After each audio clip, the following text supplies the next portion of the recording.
नमस्कार मित्रांनो, मी कवी आनंद बारमल. रोखोक आनंदमध्ये आपलं स्वागत आहे.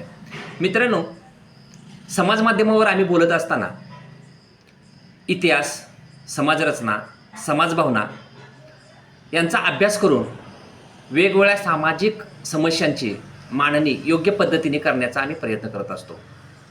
आजकाल सामाजिक आणि राजकीय वातावरण तसे ढवळून निघाले आहे. बरेच वेळा जातीविषयक जहरी बोलून समाजात तीड निर्माण करणाऱ्या कडव्या लोकांच्या वरती देखील आम्ही तिखट भाष्य करत असतो. आणि तसे होत असताना काहींच्या भावना दुखावण्याचा हेतू आमचा नसतानाही भावना दुखावल्या जातात. आणि समाज प्रबोधन करत असताना आमच्या शाब्दिक वाराने काही घायाळ होतात आणि मग ते शाब्दिक प्रतिहल्ला करतात. ते अपेक्षित ठेवूनच आम्ही हे समाज प्रबोधनाची जी धुरा आहे ती हाती घेतलेली आहे. मित्रांनो, समाज प्रबोधन करत असताना आजकाल सोशल मीडिया हा योग्य प्रकारे आपली शब्दांची किंवा आपल्या विचारांची मांडणी करण्याकरता जरी प्रभावी माध्यम असलं तरी त्याचा दुरुपयोग होताना आज फार दिसत आहे किंवा जास्त प्रमाणात दिसत आहे. मित्रांनो, आज विषय तसा वेगळा आहे. आपली लहान मुलं ज्या वेळेला शाळेत जातात किंवा आपण शाळेत घालतो त्यावेळेला त्यांना जात, धर्म, वर्णव्यवस्था, समाजव्यवस्था याची काडीचीही म्हणजे माहिती नसते किंवा त्यांना ज्ञान नसते.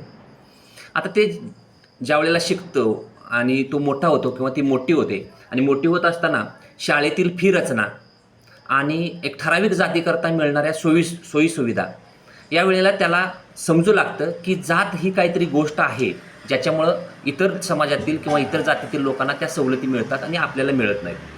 आणि मित्रांनो, त्याच वेळेला एकीकडे त्या संस्थेतील किंवा त्या शाळेतील शिक्षक काही वर्ग सर्व धर्म समभावची शिकवण देत असतात आणि दुसरीकडे मात्र जाती धर्माच्या नावाने मिळणाऱ्या सवलती हा जो दुटप्पीपणाचा भाव आहे हा भाव त्या विद्यार्थ्यांमध्ये एक प्रकारची विषमता निर्माण करण्याचं काम करत असतात. आता इथूनच सुरुवात होते खऱ्या अर्थाने जाती धर्माच्या वादाची, असं माझं मत आहे. स्वातंत्र्यानंतर 10-15 वर्षानंतर जर जातीय आरक्षणाची तरतूद रद्द करून आर्थिक आरक्षणाची व्यवस्था जर केली असती तर माझं तरी 100% मत आहे की आज जात धर्म या नावाची सर्व पद्धती खालसा झाली असती. या उलट किंवा आपला देश धर्मनिरपेक्ष झाला असता, जे आपण म्हणतो धर्मनिरपेक्ष. या उलट त्यानंतर अनेक जाती जमाती आरक्षणाच्या छत्राखाली आणून एक प्रकारे मतांचे राजकारण, धोरणी राजकारणी लोकांनी हेतुपरस्पर केलं, ते स्वतःच्या फायद्यासाठी केलं आणि त्यातूनच ठराविक जातीवर ठरवून अन्याय होत असल्याची भावना निर्माण झाली. आणि मग त्यातूनच जरांगे पाटील किंवा धनगर यांच्यासारखे उपोषणं, धनगर समाजाने केलेले उपोषण यासारखी गोष्टी बाहेर आल्या. जरांगे पाटलांनी 40 वर्षे प्रलंबित असणाऱ्या मराठी आरक्षणाच्या मुद्द्याला जोर लावला आणि त्यातून मराठा समाजाचा त्यांना एक जोरदार पाठिंबा मिळाला. मित्रांनो, आरक्षणापासून मिळणारे फायदे आणि सवलती यासाठी प्रत्येक माणूस म्हणतो मी, बघा, प्रत्येक माणूस हा जात शोधू लागला. जात शोधत असताना ज्याने त्याने आपली जात छातीशी कवटाळली, धर्म डोक्यावर घेतला. ज्यानं त्यानं आपली जात शोधून तो जात छातीशी कवटाळू लागला आणि धर्म डोक्यावर घेतला. आता पहा, डोक्यावर घेतलेला धर्म डोक्यात जाऊन मीच श्रेष्ठ कसा हे सिद्ध करण्यासाठी थैमान घालू लागला आणि छातीशी कवटाळलेली जात समाजभावनाशी खेळ करत लोकशाहीच्या काळजात वार करू लागले. हे वार इतके उर्मी लागले की लोकशाही रक्तबंबाळ होऊन आज माझी लोकशाही व्हेंटिलेटरवर असल्याची जाणीव जागोजागी होत आहे. मित्रांनो, आज आपल्या देशाला खरी गरज आहे ते एका निष्णांत आणि अनुभवी डॉक्टरची, जे आपल्या लोकशाहीला ठणठणीत बरे करू शकेल. मित्रांनो, आपण नेहमी म्हणतो माझा देश धर्मनिरपेक्ष आहे. मग धर्मनिरपेक्ष देशामध्ये जाती धर्माच्या नावावरून मिळणारे आरक्षण आणि हे पण लोकशाहीच्या 75व्या वर्षी हे 100% चुकीचे आहे म्हणण्याची भावना जनसामान्यांच्यामध्ये कधी निर्माण होणार? मित्रांनो, का आपण जाती धर्माचे रंग मस्तकी फासून अमानवतेचे तांडव करत आहोत? विचार करा. फुले शाहू आंबेडकर यांचा पुरोगामी महाराष्ट्र म्हणणाऱ्या आणि त्याचा आधार घेऊन भाषण ठोकणाऱ्या लोकप्रतिनिधी आणि बुद्धिजीवांना याची जाणीव नसावी का? मित्रांनो, आहे याची जाणीव, साऱ्यांनाच आहे. पण समाजामध्ये जातीय तंटा निर्माण करून दंगली पेटवायच्या आणि त्या पेटवलेल्या दंगलींच्या शेकोटीवर आपली राजकारणाची पोळी इतकी भाजायची की ती 7 पिढ्यांना पुरून उरेल, इतकी भाजायची. आणि यातूनच जन्म होतो तो राजकीय घराणेशाहीचा.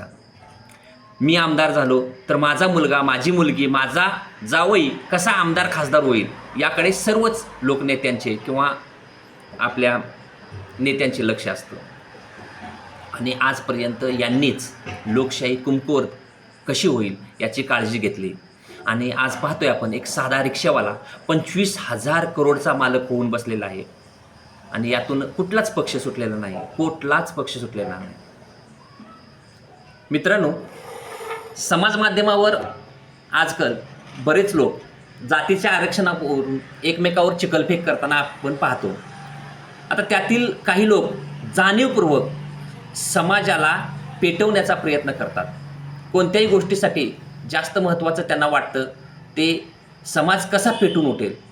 आता मराठा आरक्षणाचंच घ्या. मराठा आरक्षण मिळण्याच्या मार्गावर असतानाच गुण नसणारा सदावर्ते नावाचा इसम म्हणतो की मराठा आरक्षण असंविधानिक आहे. तर राजरत्न नावाचे एक स्वनिर्धारित नेते म्हणतात की मराठ्यांनी बौद्ध धर्म स्वीकारला तर त्यांना ताबडतोब आरक्षण मिळेल. धरणात मूत्र विसर्जित करण्याची भाषा करणाऱ्या दादांनी ओबीसीत राहून मराठ्यांची गद्दारी करत स्वतःला मराठा म्हणवताना उभा महाराष्ट्र उभ्या महाराष्ट्रानं पाहिलेला आहे. तर दुसरीकडे दुसऱ्याच्या ताटातील भाकरीवर ताव मारणारे भुजबळ चोरलेले आमचेच कसे हे सिद्ध करण्यासाठी सरसावलेले आपण पाहिले. दुसरे एक मुंडे नावाचे नेते जरांगे पाटील यांना भेटण्यास गेलेल्या समितीमध्ये काहीतरी समजूत घालून उपोषण सोडवण्यासाठी जरांगे पाटलांना समजावत असताना एकमेकाला डोळे मारत समजूत काढण्याच्या स्वभावाची किंवा वेळ काढूपणा करण्याची प्रवृत्ती आपण पाहिलेली आहे. दुसरे एक नेते आहेत गायकवाड नामक. त्यांनी आम्ही डुक्कर कुत्रे खाल्ले तसे मराठ्यांनी डुक्कर कुत्र्यांचे मांस खावावे तरच त्यांनी आरक्षण मागावे अशी ही भाषा करतात. तर एक अजून सुसुज्ञ नेते आहेत, जातीय नेते आहेत. ते म्हणतात की मराठ्यांनी आमच्यासारखी भीक मागावी मग त्यांना आरक्षण दिलं जाईल. आता ही जी भाषा आहे ही संविधानिक आहे का? माझा प्रश्न प्रसारमाध्यमांना आहे की ही भाषा संविधानिक आहे का? आणि प्रसारमाध्यमात कोणीही उठतं, काहीही बोलतं. त्यामुळे आपल्या लोकशाहीचा हा जो 4था स्तंभ आहे त्याच्यावरती माझी नेहमी टीका असते की नोट्यांच्या पुडक्या घेऊन जे लाचार होणारे पत्रकार आहेत हे पत्रकारामुळे तर लोकशाही माझी व्हेंटिलेटरवरती पोचलेली आहे. मित्रांनो, मी इतरांच्यासारखे व्हिडिओचे दाखले देऊन हे सिद्ध करू शकतो की कोणी काय म्हटले आहे, पण मला त्याचा बाजार मांडायचा नाही. मित्रांनो, मी पोटतिडकीने एवढ्यासाठी म्हणतोय की हे जे नेते आहेत यांच्या ह्या प्रवृत्तीमुळे किंवा ह्या गोष्टीमुळे जे आज पेटापेटीचे राजकारण होणार आहे किंवा झालेलं आहे, सुरुवात झालेली आहे, त्या द्वेषातून होणार काय? बघा मित्रांनो, थोडा विचार करून बघा. ह्या प्रत्यारोपाला बळी पडून सामान्य कार्यकर्ते पेटतील, ते रस्त्यावर उतरतील, ते हातात दगड घेतील, काट्या घेतील, तलवारी घेतील, एकमेकांची डोकी फोडतील. विवेकाचे डोके फोडून माणुसकीचा गळा चिरतील. काही मरतील, काही जळतील, उरलेले जेलमध्ये सडतील. जेलमध्ये सडणाऱ्यांचे आईवडील त्याच नेत्यांच्या घरी जाऊन त्यांच्या पुढ्यात पदर पसरतील. मेलेले जळलेल्यांची प्रेते हातात घेऊन त्यांचे आईवडील, बहीण भाऊ आर्त किंकाळ्या फोडतील. त्यांचा तो आक्रोश गगनाला भिडेल. त्यांच्या त्या किंकाळ्या आणि आक्रोश ऐकून आधीच व्हेंटिलेटरवर असणारी माझी लोकशाही मात्र कित्येक दिवसासाठी, कित्येक वर्षासाठी कोमात जाईल. मित्रांनो, शांत डोक्याने थोडा विचार करा आणि या समाजासाठी आपण काय योगदान देऊ शकतो याचा विचार करून आरक्षण विरहित समाज पद्धती किंवा आर्थिक निकषावरती आरक्षण ह्या मोहिमेला आमच्या साथ द्या. जय महाराष्ट्र मित्रांनो. पुन्हा भेटू याच विषयाच्या दुसऱ्या भागात. धन्यवाद.